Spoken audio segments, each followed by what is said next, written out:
প্রেমের গল্প, প্রেমের মরশুমে আমাদের নতুন ছবি, প্রেমের ছবি। তো আশা করব সব ভালোবাসার মানুষজনদেরকে নিয়ে তোমরা যাবে, ছবিটা দেখবে। এবং তিনজনকে আমরা দেখতে পাচ্ছি, সবাই বলছে ট্রায়াঙ্গেল লাভ স্টোরি।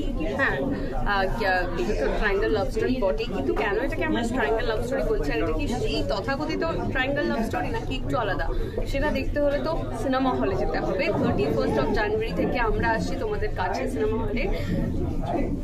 বাস এইটুকুই। কতটা আমরা তো খুবই এক্সাইটেড।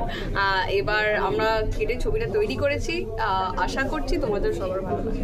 সং লঞ্চ হলো, আমরা একটা গান দেখলাম, তোমাকে একটা অন্য ধরনের রূপে আমরা দেখলাম, যে রূপে আমরা কিন্তু আগে দেখি। একদমই তাই, একদম ভীষণ গ্ল্যামারাস একটা লুক দেওয়া হয়েছে। অন্য জায়গায় আমাকে একদম সাজতে দেওয়া হয় না, এখানে একটু সাজিয়েছে আমাকে। সব জায়গায় মেকআপ ছাড়া আমি শুট করি, দিদিপ্রিয়াকে মেকআপ করতে দেওয়া যাবে এরকম একটা ব্যাপার আছে। এখানে মেকআপ টেকআপ করিয়েছিল, বেশ সাজিয়ে গুছিয়ে, বেশ এরকম গান টান রয়েছে। তো আমিও খুব এক্সাইটেড, কারণ আমার জীবনের এরকম প্রথম ছবি যেটা আমি এরকম কমার্শিয়াল একদম নাচ গান করে শ্যুট হয়েছে, আমার খুব ভালো লেগেছে। তো আমার মনে হয় আমাদের যারা দর্শকরা রয়েছেন তাদেরও, এবং সঙ্গে যাবে রিলিজ করেছি তারপরে বেশ কিছু কমেন্ট পেয়েছি, আমি প্রচুর রিভিউজ পেয়েছি ভালো ভালো। তো আশা করছি ছবিটা দেখার পর সবাই এরকমই ভালো। লন্ডনে তোমার শুটিং করার অভিজ্ঞতা তোমার কেমন? কি বলেছি একটু আগে, আমি বলেছি ডিরেক্টরের মাথা ঠান্ডা করার জন্য আমরা লন্ডন গেছিলাম। হ্যাঁ, তো জোকস অ্যাপার্ট, কারণ রবিন দাকে আমি অনেক ছোট থেকে চিনি, আর রবিন দার সাথে আগেও অনেক কাজ করেছি, এবং আমার সাথে রবিন দার ছবি হিসাবে এটা সেকেন্ড ছবি ছিল। তো ইজ এ ব্রিলিয়েন্ট ডিরেক্টর, আমার তো ভীষণ ভীষণ পছন্দের একজন ডিরেক্টর। খুব ভালো, এত কমফোর্টেবলি আমাদেরকে এত লিবার্টি দেয় কাজ করার সময়, তো সেটা খুব বড় ব্যাপার। তো এখনও অত রাগারাগি করে না। তবে হ্যাঁ, লন্ডনে শ্যুট করেছি, লন্ডনের প্রথম দিনই শ্যুট করতে গিয়ে স্নোফল পেয়েছি, সেখানেও সিন করেছি। বললাম না, এক্সট্রিম ওয়েদারে শ্যুট করেছি, যেখানে আমরা কেউই প্রিপেয়ার ছিলাম না ওরকম ওয়েদারের সাথে শ্যুট করার জন্য। সব মিলিয়ে যে শ্যুটটা ভালো হয়েছে, অনেকের শরীর খারাপ হচ্ছিল, আমরা শরীর খারাপের মধ্যেও শ্যুট করছিলাম, কিন্তু ওই যে সবার প্যাশনটাই আসলে, আমার সাথে আমার দুই হিরো ছিল এবং বাকি যারা অ্যাক্টার্সরা ছিল তারাও ভীষণ প্যাশনেট ভাবে কাজটা করেছে, তার জন্যই আজকে এত সুন্দরভাবে যেটুকু ট্রেলার দেখতে পেলাম। Thank you. হিরোর সাথে কতটা বন্ধুত্ব হলো?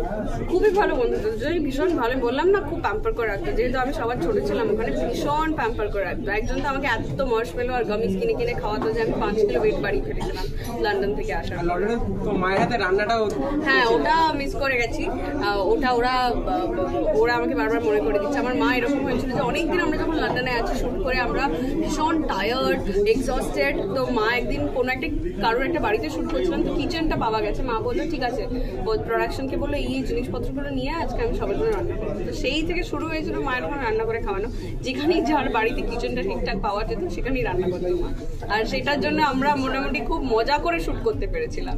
আচ্ছা, ত্রিকোণ প্রেমের গল্প তো দর্শকরা এর আগে দেখেছে, এটার মধ্যে নতুনত্ব কি দেখবে দর্শকরা?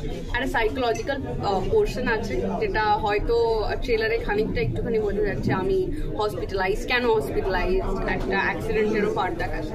তো সব মিলিয়ে সেটা ছবিটা দেখলে বোঝা যায়। আর তোমার কি এরকম যদি এমন হতো, এরকম করে ভাবনা আছে?